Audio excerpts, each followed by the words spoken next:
আসসালামু আলাইকুম, কি অবস্থা সবার? অনেকদিন পরে ইনফিনিক্সের একটি বাজেট ফ্রেন্ডলি ফোন হাতে পেলাম, যেটা কিনা ইনফিনিক্স স্মার্ট 20। মার্কেটে 10-15 হাজার টাকায় যে ফোনগুলো আমরা দেখি সেগুলোর ভিতরে কিন্তু খুব একটা পার্থক্য পাওয়া যায় না, মানে প্রায় সিমিলার কিছুই থাকে বলা যায়। বাট স্মার্ট 20 ফোনটা এমন দুই একটা ফিচার অফার করছে যেগুলোর কারণে এই ফোনটাকে কিছুটা হলেও আলাদা করা যায়। বরাবরের মতো কালো রংটাই আমি হাতে পেয়েছি, যেটার আসল নাম হলো শ্যাডো ব্ল্যাক, আর এই ফোনের আরো তিনটা সুন্দর সুন্দর কালার রয়েছে। তবে ব্যাপার যেটা সেটা হলো যে কালো রঙের ফোনগুলোকে ক্যামেরাতে অতটা ভালোভাবে ফোটানো যায় না, যে কারণে সৌন্দর্যটা বোঝানো যায় না। কিন্তু কালো রঙের স্মার্টফোন বা কালো রঙের জামা কাপড় ছেলেদের হাতে বা ছেলেদের গায়ে কিন্তু অলওয়েজ সুন্দর লাগে। ফোনটির বক্সের ভিতরে একটি ওয়ারেন্টি কার্ড দেওয়া হয়েছে, ব্ল্যাক কালারের কেস রয়েছে যেটা বেশ প্রিমিয়াম কোয়ালিটির, এটাও দেখতে ভালো লাগছে এবং হাতে একটা টেক্সচার ফিল করা যায়। সাথে 10 ওয়াটের চার্জার দেওয়া হয়েছে, USB-C কেবল আছে। এখানে আমি মিনিমাম 15 বা 18 ওয়াটের চার্জার আশা করেছিলাম, এখনকার সময় এসে 10 ওয়াটের চার্জার আসলেই কম মনে হয় আমার কাছে। আর এই ফোনে 15 ওয়াটের চার্জিং সাপোর্ট করে, তার মানে আপনি চাইলে 15 ওয়াটের একটা চার্জার দিয়ে এটাকে আরো দ্রুত চার্জ করতে পারবেন। বাট আমার কাছে যেটা মনে হয় যে ফোনের বক্সের সাথে একটা 15 ওয়াটের চার্জার অ্যাড করা দরকার ছিল। এই ফোন পাবেন দুইটা ভেরিয়েন্টে, 464GB দাম হলো 12,999 টাকা, আর 4/128GB ভেরিয়েন্ট রয়েছে, ওইটার প্রাইস রাখা হয়েছে 14,499 টাকা। ইনফিনিক্স ফার্স্ট টাইম এত কম বাজেটের একটা ফোনে pure voice calling feature add করেছে, যেটা সম্পর্কে জানার পরে আপনি একটু হলেও অবাক হবেন। কেননা এইটার মাধ্যমে আমরা যখন কোনো কলে কথা বলবো তখন আশেপাশে যতই নয়েজ থাকুক, যতই আপনার হর্নের সাউন্ড বলেন বা গাড়ি ঘোড়ার নয়েজ, অনেক সময় হয় না কারোর সাথে কথা বললে সে অপর প্রান্ত থেকে শুনতে পায় না, এই কি বলছিস বল, আর একটু জোরে বল। বাট ওই ফিচারটা ব্যবহার করলে আপনি যতই নয়েজি প্লেসে থাকেন না কেন, আপনার আশেপাশে নয়েজগুলোকে রিডিউস করে দিবে, শুধুমাত্র ভোকালটাকে প্রায়োরিটি দিবে। তার মানে অপর প্রান্ত থেকে সে ক্লিয়ার আপনার ভয়েসটা শুনতে পারবে। আমরা একটা টেস্টও করেছি, টেস্টে কেমন রেজাল্ট পেলাম, আসলে কাজ করে কিনা সেটা ভিডিওর ভিতরে আপনাদেরকে জানিয়ে দিব। ফোনটাতে ডিসপ্লে রয়েছে 120 হার্টজের, যেটা পানসোল ডিসপ্লে অবশ্যই। হেলিও G81 আলটিমেট SoC ব্যবহার করা হয়েছে। ফ্রন্ট এবং ব্যাক দুই জায়গায় 8 মেগাপিক্সেলের ক্যামেরা থাকছে। OS XOS 16 based on Android 16। Well, design পার্টে আসলে এই ফোনটা বেশ স্লিম আছে, লাইট ওয়েট আছে, 7.7 mm থিকনেস, বাট একটু বড় সাইজের আমার কাছে মনে হলো। আমার হাতটা ছোট, সেই তুলনায় মনে হচ্ছে আর একটু সাইজে ছোট হলে বোধহয় ভালো হতো। প্রথম দেখাতে এই ফোন হাতে নিয়ে বা আপনার হাতে থাকলে যদি কেউ দেখে তো বুঝতে পারবে না যে 13-15 হাজার টাকার একটা ফোন। মানে ডিজাইনটা খুবই সুন্দর, সলিড আছে, প্রিমিয়াম লাগে। বিশেষ করে রেয়ারের ক্যামেরা ডেকোটা, গ্লসি পার্ট আলাদা আর ম্যাট ফিনিশিং। আচ্ছা, এখানে দুইটা ক্যামেরার মতো দেখতে হলেও ক্যামেরা একটা, আরেকটাতে আয়ার রিমোটটা রয়েছে, মানে আয়ার সেন্সর। আমরা এই ফোনটাতে IP64 এর রেটিং পাচ্ছি, ওয়াটার অ্যান্ড ডাস্ট রেটিং, মানে হালকা পাতলা ছিটে ফোটা পানি হ্যান্ডেল করতে পারবে। 1.5 মিটার ড্রপ রেজিস্ট্যান্স সার্টিফিকেশনও আছে। টপে মেইন স্পিকারটা রয়েছে, আমরা সাধারণত বটম প্যানেলে দেখে অভ্যস্ত, বাট এটাই একটা স্পিকার যেটা কিনা টপে ব্যবহার করেছে। লেফটে সিম কার্ড স্লট, যেখানে দুইটা ন্যানো সিম কার্ডের সাথে একটা SD কার্ড আপনি ব্যবহার করতে পারবেন। রাইটে সাইড মাউন্টেড ফিঙ্গারপ্রিন্ট, বেশ ফাস্ট আছে। আর বটম প্যানেলে 3.5 mm অডিও পোর্টটাও রয়েছে। ওভারঅল বাজেট ফ্রেন্ডলি ফোন হিসাবে এই ফোনের ডিজাইন আমার কাছে বেশ প্রিমিয়াম এন্ড ভালোই লেগেছে এক কথায়। আর বাকি যে তিনটা কালার ওইগুলো হাতে থাকলে বোধহয় আরো ভালোভাবে ফিল করতে পারতাম। ষড়যন্ত্র করে সবাই আমার কাছে ভাই কালারটাই দেয়। ডিসপ্লে সাইজ 6.78 ইঞ্চের, পানসোল 120 হার্টজ রয়েছে। এটা IPS LCD panel, HD+ রেজলিউশনের, 560 nits HBM এবং পিক ব্রাইটনেস 700 নিটস। এটা আউটডোরে ব্যবহার করে যেটা বুঝলাম যে ভিজিবিলিটি ওকে আছে, শ্যাডো এরিয়ার জন্য আপনি ভালো ভিজিবিলিটি পাবেন। বাট যখন কড়া রোদের ভিতরে, মানে একেবারেই মাথার উপরে ঠাড়া রোদ বলে যেটাকে, ওরকম রোদের ভিতরে থাকলে তখন ভিজিবিলিটিতে কিছুটা প্রবলেম করে, একটু স্ট্রাগল করতে দেখা যায়। পানসোলের জায়গায় ডাইনামিক বার এনেবল করা যায়, মানে ওই ফিচারটা রয়েছে। বেশ কিছু জায়গা থেকে এটা কাজেরই মনে হয়েছে আমার কাছে, অ্যাপেলের মতো, ওই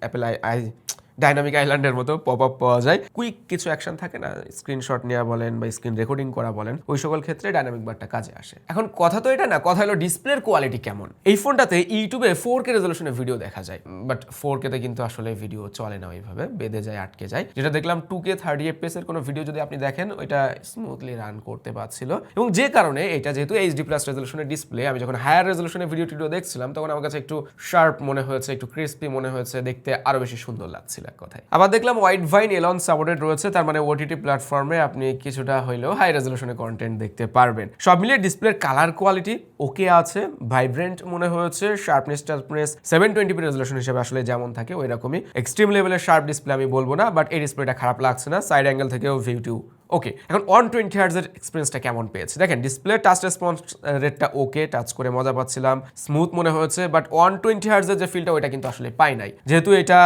একেবারেই এন্ট্রি বাজেটের একটা ফোন। সো এই জায়গাটায় 90-60 হার্টজ এরকমই পাবেন, 45 থেকে 60-90 হার্টজে ওভারঅল এই ফোনটা চলতে পারে। সিঙ্গেল স্পিকার রয়েছে, তাহলে আমরা একটু সাউন্ড কোয়ালিটি চলেন শুনে আসি। টপের স্পিকারটা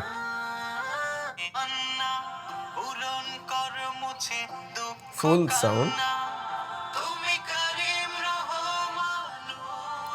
ওয়েল 90% ভলিউমটা ওকে লাগছে।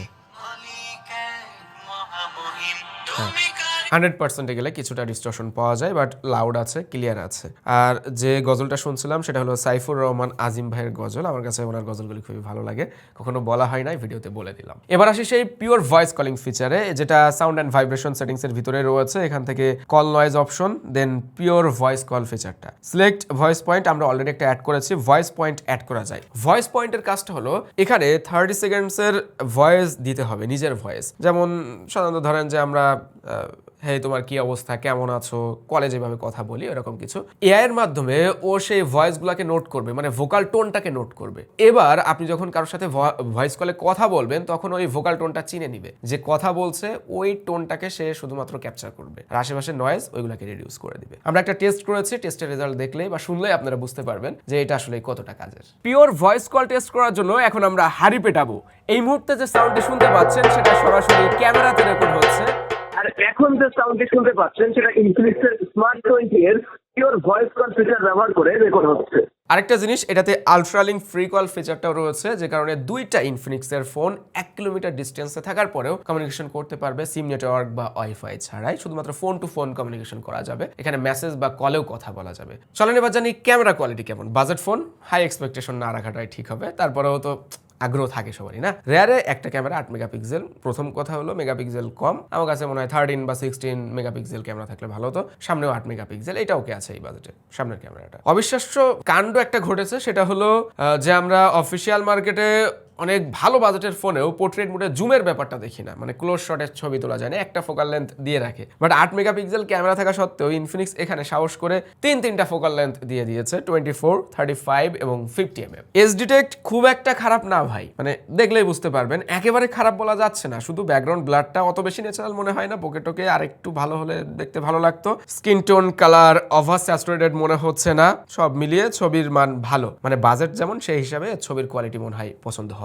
আপনার। ল্যান্ডস্কেপ মোডেও আমরা কয়েকটা ছবি তুলেছি, ফোকাল লেন্থ ভালোই পাচ্ছিলাম, শুধুমাত্র ওই ডাইনামিক রেঞ্জের একটু ঘাটতি থাকে, বুঝতেই তো পাচ্ছেন। তবে কালারগুলো ন্যাচারাল, খুব একটা বুস্টেড কালার মনে হয়নি। অ্যান্ড ওই এক্সপোজার ব্যালেন্সের ক্ষেত্রে একটু দুর্বলতা রয়েছে, বেশি হাইলাইট এরিয়াগুলোকে ও ভালোভাবে ব্যালেন্স করতে পারছিল না। সেলফিটা 8 মেগাপিক্সেল হলেও এটাতেও খারাপ ইমেজ পাচ্ছিলাম না। রেয়ার ক্যামেরা থেকেও সেলফিতে এসে দেখলাম কালারগুলোকে দেখতে আরো বেশি সুন্দর লাগছে, ব্যাকগ্রাউন্ডও অত বেশি অস্ট আউট হচ্ছে না। আমরা কয়েকটা সেলফি তুলেছি, আলোর বিপরীতেও তুলেছি, সেলফি ক্যামেরাতে বেশ ভালোভাবে লাইট ব্যালেন্স করতে পারছে, স্কিন টোন সুন্দর লাগছে।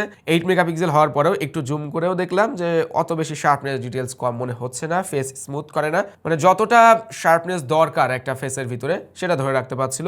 রিয়ার ক্যামেরাতে এবং ফ্রন্ট ক্যামেরাতে, মানে দুইটা ক্যামেরাতেই 2K 30 fps এ ভিডিও শুট করা যায়, হাই রেজলিউশনের ভিডিও শুট করা যায়। আর হ্যাঁ, এই ফোনটাতে কিন্তু ডুয়েল ভিডিও অপশন রয়েছে, তার মানে রিয়ারে এবং ফ্রন্টে একই সাথে ভিডিও রেকর্ড করা যায়, যেটা অবশ্যই 1080p রেজলিউশন, বাট দুই ক্যামেরা ব্যবহার করে ভিডিও শুট করা যায়।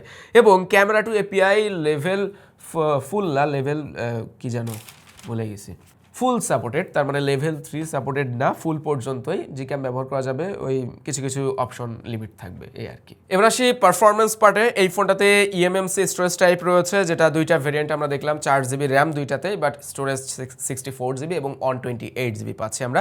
LPDDR4X টাইপ র্যাম দেওয়া হয়েছে। আর G81 আলটিমেট এসওসিটা ব্যবহার করা হয়েছে। আমরা Geekbench 6 এ টেস্ট করলাম, সিঙ্গেল করে 442 এবং মাল্টি করে 1343 স্কোর পেয়েছি। এখন আপনারা বোধহয় স্কোর দেখে বুঝতে পারবেন না কেমন চলেছে ফোনটা, বাট রিয়েল লাইফ এক্সপিরিয়েন্সটা শেয়ার করি আমি আপনাদেরকে। ইউআইটা ইম্পর্টেন্ট একটা ফোনকে স্মুথ করার জন্য। এর ইউআইটা, ইনফিনিক্সের ইউআই আস্তে আস্তে স্টেবল হচ্ছে, আস্তে আস্তে ভালোর দিকে যাচ্ছে, সেটা বোঝা যায়। খুব একটা ভারীও মনে হয়নি। অ্যানিমেশন ট্রানজিশন বেশ কয়েক জায়গায় অ্যাড করেছে, স্মুথ লাগছিল। মানে বাজেট ফোন হিসাবে ওই চপি বেঁধে যাওয়া, আটকে যাওয়া, ল্যাগ এই ব্যাপারগুলো ফিল করি নাই অত বেশি। App opening closing time fast আছে, আর একটু রেসপন্সিভ হলে বোধহয় ভালো হতো।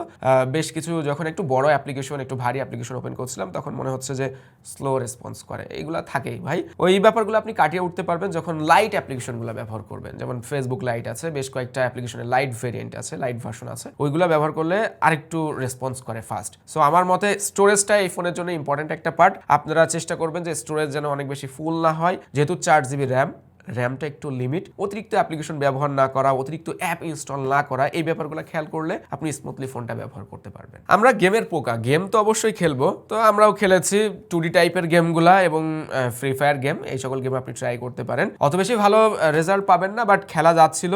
একটু ল্যাগ যখন ফ্রি ফায়ার খেলছিলাম, একটু এনিমি বেশি টেশি থাকলে অনেকগুলো এনিমির ভিতরে যখন আপনি পড়ে যাবেন তখন হালকা চপি ভাবটা খেয়াল করতে পারবেন। ফোন ওভারহিট হয় না, চার্জিং এর সময় বলেন বা গেমিং এর সময় খুব একটা গরম ফিল করা যাচ্ছিল না। রেগুলার ইউজেজে টেম্পারেচারও কন্ট্রোলে থাকে, 30-এর আশেপাশে টেম্পারেচারটা থাকছিল। বাস্তব কথা হলো এই বাজেটের ফোন তো আর আমরা কেউ হেভি ইউজের জন্য কিনি না, লাইট ইউজেস বা সেকেন্ডারি ডিভাইস হিসাবে ব্যবহার করার জন্য নিয়ে থাকি। সো সেই ক্ষেত্রে যে পারফরমেন্সটা দিচ্ছে সেটা নিয়ে আসলেই হ্যাপি থাকার মতোই। আর এইরকম বাজেটে হেলিও G81 আলটিমেট এসওসিটা খারাপ কিছু অফার করছে না, যেটা আসলে লংজিভিটিতে ভালো পারফরমেন্স দিবে অবশ্যই। যেটা আমরা মার্কেটের দিকে তাকালে বুঝতে পারি যে ইউনিসকের এসওসি বেশি অংশ ব্যবহার হয়, সেই জায়গায় আমার মতে G81 একটা ভালো অপশন বলা যায়। তবে এর ইউআইতে গ্যালারির ভিতরে আমরা এআই অপশনটা মিস করেছি। ইনফিনিক্সে যে এআই স্টুডিও থাকে ওটা থাকলে বোধহয় ছবিগুলোকে আরেকটু এডিট করে সুন্দর করে নেওয়া যেত।